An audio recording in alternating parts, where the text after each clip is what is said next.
When facilitating a workshop on resilience, the first thing you do is you take out your toolbox from Strategyzer and specifically the business model canvas.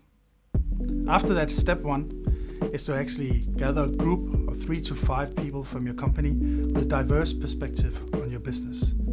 Second step is to map out the existing business models and evaluate in step 3 what is the composition of revenue in these existing business models and how can we change that.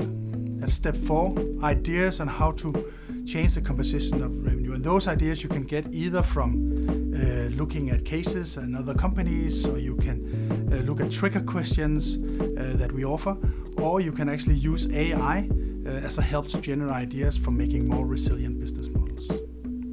When you have those ideas, what you do in the next step is you create prototypes.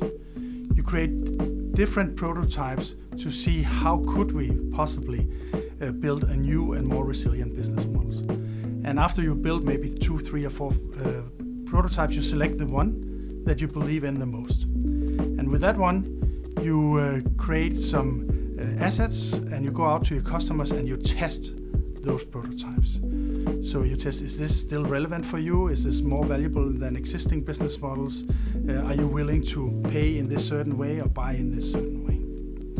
And then you take in the feedback and you revise your business models. And actually what you do is you keep revising your business models and getting learnings from the customers and redesigning your business models in a loop until you get into a place where you know for sure that customers want it, you know that you can build it, and you know that it's going to be a profitable business model which would generate more resilience in your company.